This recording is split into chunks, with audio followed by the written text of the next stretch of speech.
Hello everyone, welcome to exam nest. This is Ajay Sharma. आज हम बात करने वाले हैं एक इम्पॉर्टेंट कंसेप्ट की, जो परम्यूटेशन एंड कॉम्बिनेशन से जुड़ा हुआ है और इसका इस्तेमाल हम बायनोमियल एक्सपेंशन में भी करते हैं।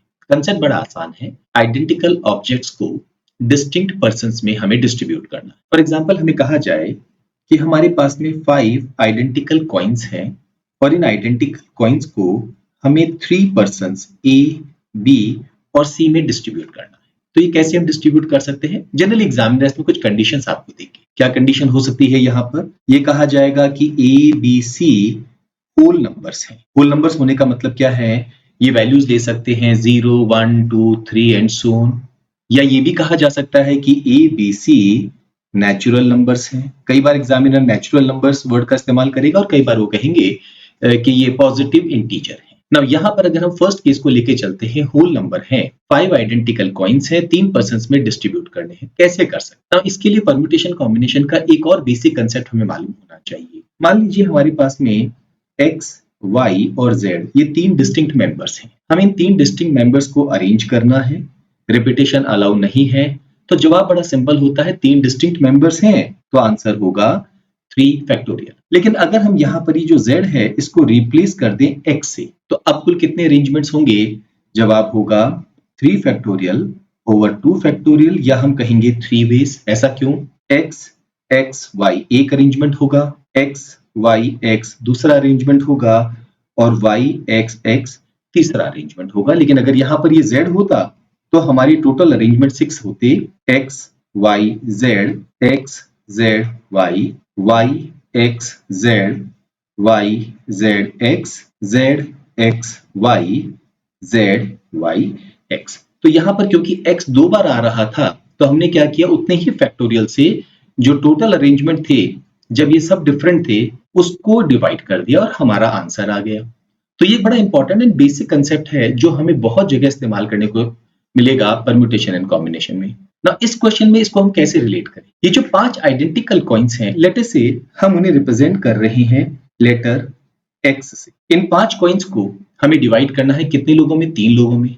ना डिवाइड करने का बड़ा सिंपल सा तरीका है। हम क्या करें, 2 पार्टीशन क्रिएट कर। What do I mean by partition? एक तरह से समझ लीजिए 2 लाइनें हैं जो इन 5 कॉइन्स को डिवाइड करेगी। जो फर्स्ट लाइन है उसके एक्सट्रीम लेफ्ट में जो वैल्यू होगी वो रिप्रेजेंट करेगी कि ए को कितने कॉइन मिल रहे हैं। दोनों लाइंस के बीच की जो वैल्यू है वो बी के कॉइन को, और जो ये इस लाइन के राइट साइड में है वो सी के कॉइन्स को रिप्रेजेंट करेंगी। ना ये दोनों ही पार्टीशन जो हैं ये आइडेंटिकल पार्टीशन है। इसका मतलब है हम इसको यहां से हटा के यहाँ पे रख दें और इसे यहां से उठा के यहाँ लिख दें तो कोई अलग केस नहीं आएगा। ये सिर्फ सेपरेशन के लिए हमने इस्तेमाल किया है। तो आइडियली ये 2 पार्टीशन जो है, लेटर से इनको हम रिप्रेजेंट करते हैं लेटर पी से। तो एक क्वेश्चन हो क्या गया, हमारे पास में 5 आइडेंटिकल कॉइन और 2 पार्टीशन है। इनको अरेंज करने का तरीका ही इस क्वेश्चन का सॉल्यूशन है। 7 factorial divided by 5 identical coins है तो 5 फैक्टोरियल, और 2 पार्टीशन है तो 2 फैक्टोरियल। सिंप्लीफाई करें तो ये होगा 7 टाइम्स 6 मल्टीप्लाइड बाय 5 फैक्टोरियल।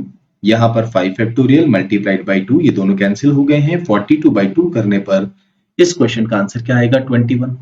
लेकिन अगर हमें अभी तक ये समझ में नहीं आया कि इस पार्टीशन का क्या इस्तेमाल है, तो ये एक काम करते हैं, वापस में ये पार्टीशन यहाँ पर ना, ये हमारा क्या सोल्यूशन बता, ये बता रहा है ए को मिलेंगे 1 कॉइन, बी को मिलेंगे 1 कॉइन और सी को मिलेंगे 3 कॉइन्स। ना अगर हम इस पार्टीशन को लेटर से यहां से उठा के और यहां लिखते हैं तो अब सोल्यूशन क्या होगा?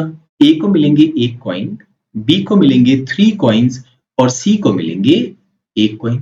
और अगर हम इन दोनों ही पार्टीशंस को, लेटर से एक पार्टीशन को हम यहां रखते हैं और दूसरे पार्टीशन को हम यहां पर, तो अब हमारा सॉल्यूशन क्या हो जाएगा? ए को मिलेंगे 4 कॉइन्स, बी को मिलेंगे 1 कॉइन और सी को एक भी कॉइन नहीं मिलेंगे, बिकॉज इस पार्टीशन के राइट में हमारे पास एक भी कॉइन नहीं है। और अगर मान लीजिए हम इस पार्टीशन को यहां प्लेस कर दे तो क्या होगा? ए को मिलेंगे 5 कॉइन्स, बी को एक भी कॉइन नहीं मिलेगा और सी को भी एक भी कॉइन नहीं। तो प्राइमरीली ये क्वेश्चन क्या हुआ, इन 5 आइडेंटिकल कॉइन्स और 2 आइडेंटिकल पार्टीशन के अरेंजमेंट का क्वेश्चन हो गया है। उस पार्टीशन को हमने नाम दे दिया था पी। आप चाहे तो ये अज्यूम कर लें कि 2 आइडेंटिकल आइटम है, ये 5 आइडेंटिकल आइटम्स और इनको अरेंज करना है। टोटल आइटम कितने हैं? 7, तो 7 factorial divided by 5 identical items हैं तो 5 फैक्टोरियल, 2 आइटम्स आइडेंटिकल हैं तो 2 factorial and the final answer to this question will be what 21। तो हम या तो इस तरह से करें या हम चाहें तो एक फॉर्मूला भी याद रख सकते हैं, जो फॉर्मूला हमारा यहाँ पर ही बना है। ये फॉर्मूला है n plus r minus 1 c r minus 1। Now यहाँ पर n किसको रिप्रेजेंट कर रहा है? नंबर ऑफ कॉइन्स को, so we can put 5। r किसको रिप्रेजेंट कर रहा है? नंबर ऑफ पर्संस को, तो 3 minus 1 c 3 minus 1। Primarily 3 minus 1 हमने क्यों किया है? अगर हमें 3 पर्संस में डिवीजन करना है तो पार्टीशंस हमें 2 चाहिए। 4 पर्संस में अगर हमें कुछ चीज डिस्ट्रीब्यूट करनी है तो 3 पार्टीशंस चाहिए। 2 पर्संस में अगर हमें कोई चीज डिस्ट्रीब्यूशन करनी है तो हमें सिर्फ एक पार्टीशन चाहिए। तो यहाँ पर ये -1 हम इसीलिए करते हैं ना। 5 + 3 8 माइनस 1 ये हो गया 7c2 एंड इसको सॉल्व करना तो बड़ा आसान है। यहाँ पर 2 है तो नीचे हम लिखेंगे 1 मल्टीप्लाइड बाई 2। जो नीचे नंबर है वहां तक जाएंगे और जो ऊपर वैल्यू है उसको हम क्या करते हैं, यहाँ पर 2 टर्म्स है तो ऊपर भी 2 टर्म्स लिखेंगे बट रिड्यूसिंग वे में। ये क्विक अप्रोच है, अदरवाइज आपको सिस्टमेटिकली सॉल्व करना होगा। 7c2 क्या होता है? 7 factorial divided by 2 factorial and then 7 minus 2 5 factorial. ये भी डिवीजन में चला जाएगा। तो हम चाहे तो इस तरह से लिखें या डायरेक्टली हम शॉर्टकट अप्लाई करके और यहाँ पर इस क्वेश्चन का आंसर हम निकाल सकते हैं ना। इसी क्वेश्चन को अगर हम सिस्टमेटिकली सॉल्व करना चाहें तो भी कोई दिक्कत नहीं है। 5 कॉइन्स हैं, हम कैसे कर सकते हैं? 5 कॉइन्स इन्हीं दे दिए तो इन दोनों को एक भी कॉइन नहीं दिया, हमारे पास एक सॉल्यूशन आ चुका है। इन्हें 4 कॉइन्स दे दिए, अब हमारे पास एक कॉइन बचा है। सो हम इसको कैसे डिस्ट्रीब्यूट कर सकते हैं? 1 0 0 1। तो हम कहेंगे यहाँ पर हमारे पास 2 सॉल्यूशंस आ गए। अगर इन्हें 3 कॉइन्स देंगे तो अब हमारे पास 2 कॉइन्स बचे हैं, 2 0 1 1 0 2। वी कैन से हमारे पास अब 3 सॉल्यूशंस आए हैं। तो इस तरह से जब हम इसको सॉल्व करेंगे तो नेक्स्ट 4 आएगा, फिर 5 आएगा और लास्ट में 6 सॉल्यूशंस भी आएंगे। 6 कब होगा? जब हम a को 0 कॉइन दें। Now we are left with what? 5 coins. उसको डिवाइड करने का तरीका है 5 0 4 1 3 2 2 3 1 4 0 5। We can see there are 6 solutions. So primarily 1 से लेके और 6 तक हमें यहाँ पर इस क्वेश्चन को सॉल्व करने के लिए सम करना था एंड हमें मालूम है ये हमारा सम कितना होता है? 21। तो ये एक अप्रोच ये है और एक अप्रोच है आप फॉर्मूले से चलें, या एक अप्रोच है जहां पर आप हर बार ये पार्टीशन का केस बना के और इस तरह के क्वेश्चन को सॉल्व करें। अब इस क्वेश्चन में एक छोटा वेरिएशन हमें और मिल सकता है। अगर ये कहा जाता कि A B C natural numbers है ना, नेचुरल नंबर होने का मतलब है हर एक को कम से कम एक वैल्यू तो देनी है। तो हम एक काम करें, ए को एक वैल्यू दे दें, बी को 1 और सी को 1, तीनों को एक एक कॉइन्स दे दें। तो इसके बाद अब हमारा एक क्वेश्चन क्या हो जाएगा, that a plus B plus C में हमें रिमेनिंग 2 कॉइन्स डिस्ट्रीब्यूट कर। तो अगेन हमें एक नेक्स्ट फॉर्मूला याद रखने की जरूरत नहीं है, अगेन हम सिंपल लॉजिक पे चलेंगे। हमारा फॉर्मूला है n plus R minus 1 C R minus 1। So 2 plus 3 minus 1 C 3 minus 1, या हम कहेंगे 4 C2 और सिंप्लीफाई करेंगे तो हमारे इस क्वेश्चन का आंसर क्या आएगा? 6। हाँ, हम यहाँ पर चाहे तो एक नया फॉर्मूला और याद कर सकते हैं, लेकिन ये फॉर्मूला कब काम आएगा? जब हर हालत में आपको मिनिमम एक कॉइन हर एक पर्सन को देना। ये फॉर्मूला है जब हम डायरेक्टली इसमें इस फॉर्मूले को अप्लाई करेंगे, n minus 1 C R minus 1। n हो गया है 5 तो 5 माइनस 1 सी आर हो गया है कितने पर्सन हैं? 3 माइनस 1, तो ये वैल्यू क्या हो गई है? 4C2। तो हम चाहे तो एक काम करें, एक एक कॉइन डिस्ट्रीब्यूट करके उसके बाद मूव करें। एक बड़ा अच्छा तरीका होगा बिकॉज इसमें कोई भी वेरिएशन अगर आ जाए तो हम आसानी से हैंडल कर सकते हैं, या हम चाहे तो ये फॉर्मूला भी बना लें।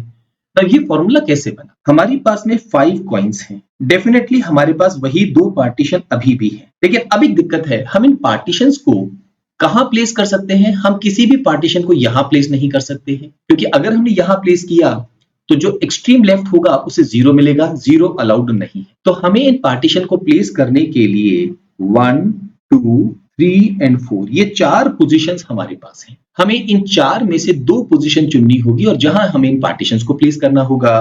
तो out of 4 2 positions can be selected in 4C2 ways, और यही हमारे इस क्वेश्चन का आंसर भी हो। तो ये -1 यहां पर क्यों किया? क्योंकि 5 कॉइन्स हैं तो एक पोजीशन कम हो गई है। मान लीजिए हमने यहां पर एक पार्टीशन प्लेस कर दिया आउट ऑफ दीज 4 पोजीशंस, और एक पार्टीशन लेटर से हमने यहां पर प्लेस कर। तो अब हमारा सॉल्यूशन क्या हुआ? ए को मिलेगा 1 कॉइन, बी को मिलेंगे 3 कॉइन्स और सी को भी मिलेगा 1 कॉइन। हम किसी भी पार्टीशन को यहां बाउंड्री के बियॉन्ड प्लेस नहीं कर सकते, अदरवाइज उस केस में हमारी एक वैल्यू क्या हो जाएगी? 0, या हो सकता है हमारी 2 वैल्यू 0 हो जाए।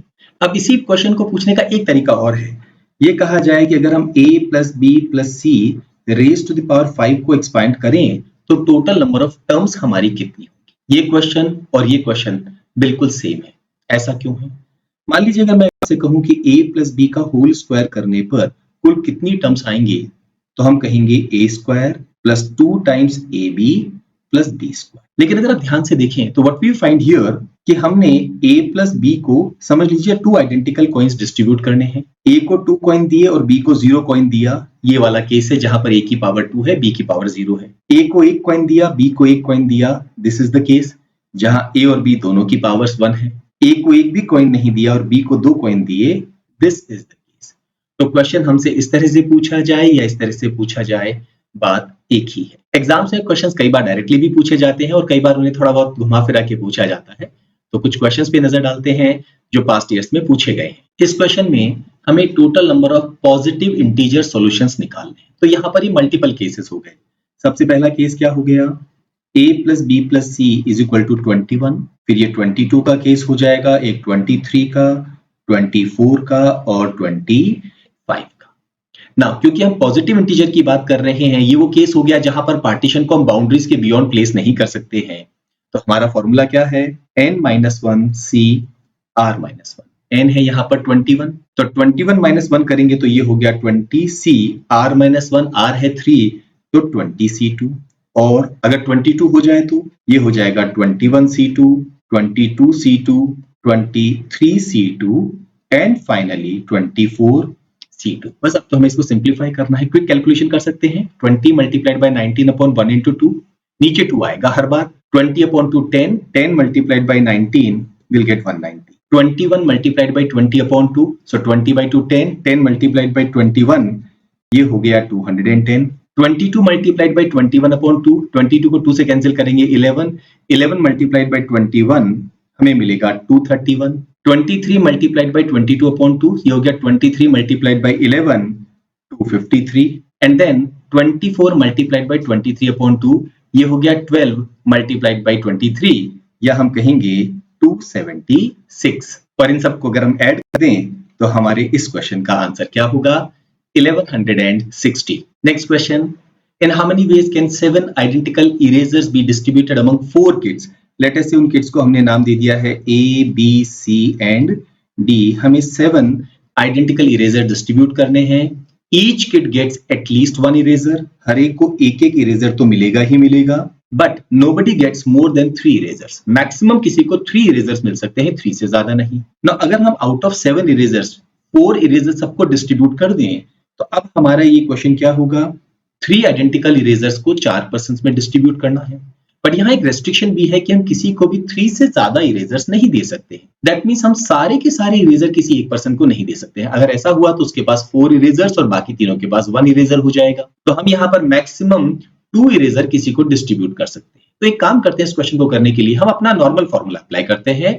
अभी फिलहाल रेस्ट्रिक्शन की चिंता नहीं करते। 3 इरेजर्स 4 आइडेंटिकल 4 पर्सन्स को डिस्ट्रीब्यूट करना है। कैसे करेंगे? n plus r minus 1 c r minus 1। ये हो गया 7 माइनस 1 63। सिंप्लीफाई करेंगे, नीचे 3 है तो हम लिखेंगे 1 2 3, ऊपर लिखेंगे 6 5 4। जितनी टर्म्स नीचे है उतनी ही ऊपर लिखेंगे। 6 कैंसिल हो गया है तो 20 हमारी वैल्यूज आएंगी।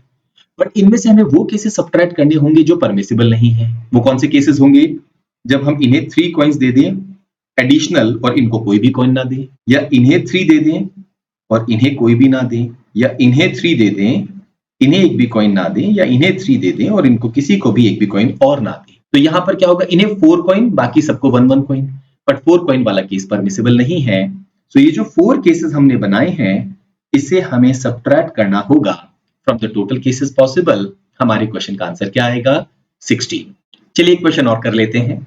The number of ways of distributing 20 identical balloons among 4 children such that each child gets some balloons but no child gets an odd number of balloons. A, B, C और D।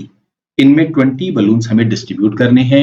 हर एक को कम से कम एक तो मिलना चाहिए, but किसी को भी ऑड नंबर ऑफ बलून नहीं मिलना चाहिए। इसका मतलब है हर एक को इवन नंबर ऑफ बलून मिलना चाहिए। लेट अस से A को मिले हैं 2A बलून्स, B को 2B, C को 2C और D को 2D। ये टोटल 20 बलून्स हो गए। सिंप्लीफाई करेंगे तो a plus B plus C plus D is equal to 10 ना, क्योंकि हर एक को कम से कम एक बलून मिलना चाहिए। इनमें से ए बी सी डी कोई भी वैल्यू 0 नहीं हो सकती है, मतलब मिनिमम एक बलून तो सबको मिलेगा ही मिलेगा। हम अगेन चाहें तो डायरेक्टली हमारा फॉर्मूला लगा दे, कौन सा, जब मिनिमम एक डिस्ट्रीब्यूट होना ही है, n minus 1 C R minus 1, ये हो गया है 9c3। सिंप्लीफाई करें, नीचे 3 है तो हम लिखेंगे 1 2 3, ऊपर लिखेंगे 9 8 7, 2 goes into 8 4 times, 3 goes into 9 3 times, 12 7 times 84। या हम चाहे तो एक काम और कर सकते थे, हर एक को एक एक यहाँ पर दे देते।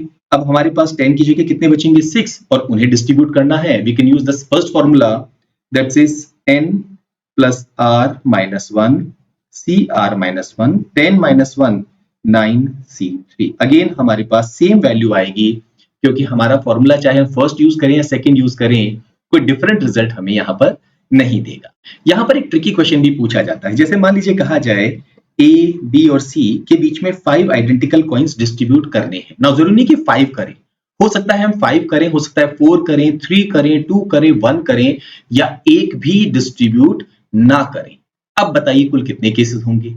तो हमारी जनरल टेंडेंसी क्या होती है, हम मल्टीपल केसेस बनाने की कोशिश करते हैं कि a प्लस बी प्लस सी 0, ये एक केस हो गया जब हमने एक भी कॉइन जो है वो डिस्ट्रीब्यूट नहीं किया। या हम इसको 1 ले लेंगे, या 2 ले लेंगे, या 3 4 एंड 5, एंड देन हम इन सारी केसेस को सॉल्व करके आंसर निकालें। एक बेटर अप्रोच क्या होगी, हम यहाँ पर एक नया पर्सन क्रिएट कर दें, लेट अस से m। ये m कौन है, वो पर्सन जो है कॉइन डिस्ट्रीब्यूट कर रहा। अब ये क्वेश्चन क्या हुआ, इन 5 कॉइन्स को आपको इन 4 पर्सन में डिस्ट्रीब्यूट करना है। आपकी इच्छा है, आप किसी को कितने भी कॉइन्स दे सकते हैं। तो यहाँ पर फॉर्मूला हो गया n plus r minus 1 C R minus 1, 9 minus 1, ये हो गया है 8c3। पर सिंप्लीफाई करेंगे तो ऊपर होगा 876 और नीचे होगा 1 2 3, 3 2 टाइम्स 6। हमारे इस क्वेश्चन का आंसर क्या आएगा, 56। नाउ अगर मान लीजिए मैंने 5 कॉइन्स इन्हें डिस्ट्रीब्यूट कर दिया, इसका मतलब है आइडियली मैंने ए बी सी को एक भी कॉइन डिस्ट्रीब्यूट नहीं किया,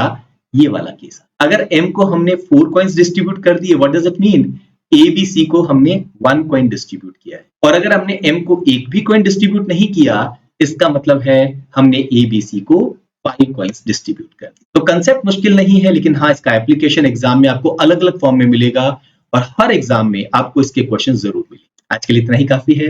किसी और कंसेप्ट के साथ में बहुत जल्दी आपसे फिर मुलाकात करें। Thank you very much.